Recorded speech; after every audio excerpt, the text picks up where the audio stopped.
Aspirations of becoming a millwright technician, which by definition is a high-precision craftsman or craftswoman who installs, dismantles, maintains, repairs, reassembles, and even moves machinery in factories, power plants, and construction sites.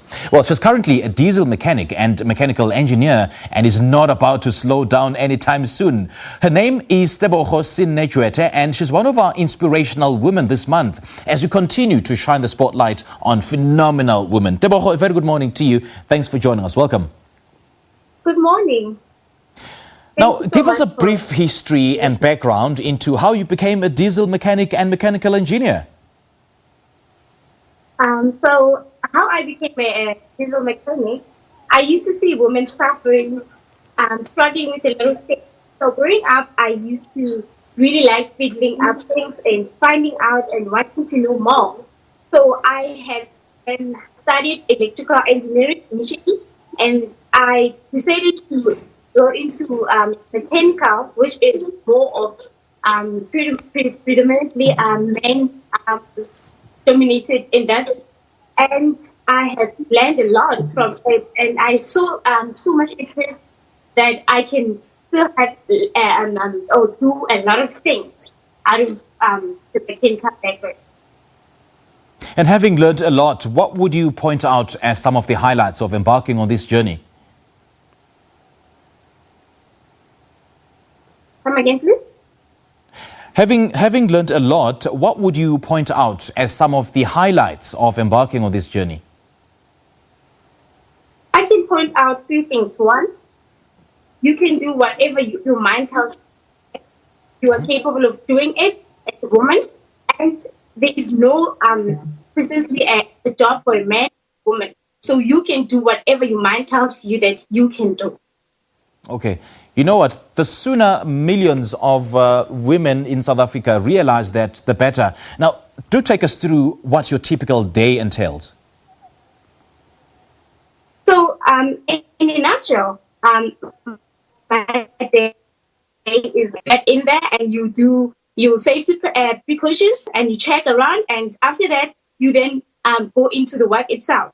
So I know that a lot of women get that probably seeing at the pictures around, they're thinking of, oh, this person works or uses a lot of strength.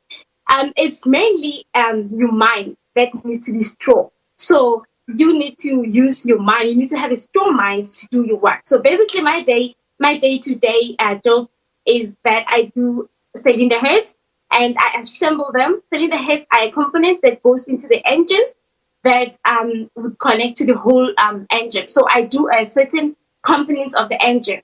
So every day I do my safety, I do my assembling, I do my disassembling, I do my inspection, and I also do my quality checks. So that's basically what I do every day. You know, just listening to you, I am in awe, Tebogo. I'm pretty much in awe. So what kind of challenges does this sector come with, and how did you overcome those challenges? Oh, challenges. These are pretty much few, because firstly, you'll be there. I remember when I started joining the company that I'm working for, I was the only lady amongst about 19 guys.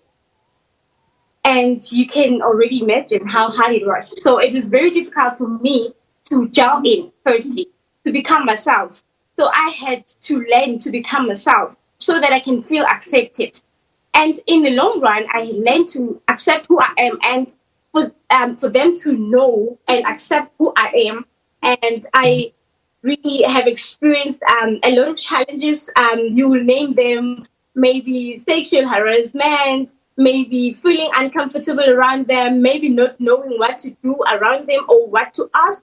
But you overcome them. If you've got a strong mentality and a focus on what you want to do, then you become what you want to do. So you pretty much face a lot of challenges, a lot of competition, a lot of negativity. But if you are determined, you are able to make it through. Now, Tebogo, let me ask you this. What impact does the fourth industrial revolution on your career has, and how does it force you to develop personally? I would personally say that it is a challenge, but not really a challenge because our company is also moving with technology, and we have decided that we were basically mechanical, but then now we're going to put on an electronics on it, and we are advancing, and it's no longer that thing of you using your strength to do other things or you using your imagination, such as when back then when there will be a problem in an engine, you'll be listening to the knobs, you'll be probably seeing the smoke or etc. But now you do have tools like softwares to be able to diagnose those problems. So we are moving with it as much as it's affecting a lot of mechanical companies.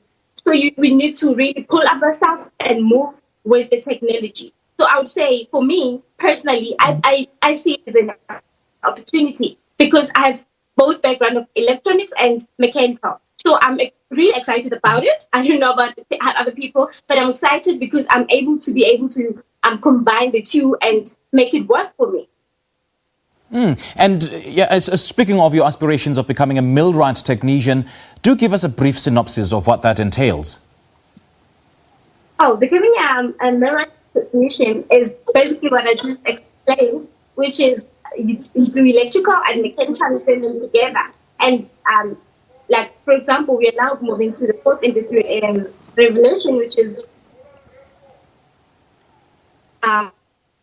verbiage and everything. So we basically combine the two. So you're able to do both at the same time. So in a nutshell, I'll just say that about millwright. But it's just a broad thing. But in a nutshell, you just combine mechanical and electrical, both education and work experience, and then put them together. Okay. And what's the ratio of women in the industry, Tebogo, and how do we ensure the growth of female diesel mechanics and mechanical engineers? The ratio is quite not satisfying for now, but we are moving to the positive side, I would say. Maybe we are 3-10 if I were to rate it, but we are not yet there. So how to improve it? I would basically say we need to give women chance. We need to not discourage them. We give them support and enough encouragement. We are able to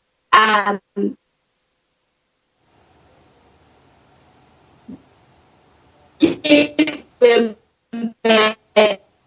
the women who want to become engineers or who want to be in this industry. But they put their doubts, and when they get into this field, then they are being, bracketed and put in the bracket or something, and then they start doubting themselves. Still a very long way to go there. And the question is perhaps how do we balance the scale as speedily as possible to ensure equity for all genders in particular? So what do you say to a young woman who is watching this interview right now and is very much inspired by you? I would say, young woman, you're powerful. You can do this.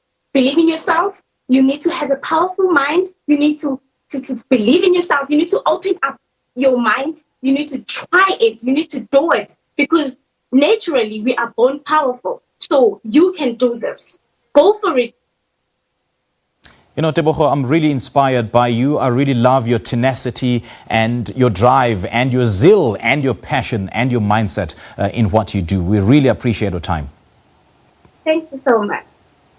Well, that was diesel mechanic and mechanical engineer Tebogo Senne Jwete talking to us, or rather taking us through her career path and the challenges she faced as we celebrate phenomenal women this month. We'll have your sport news in a moment.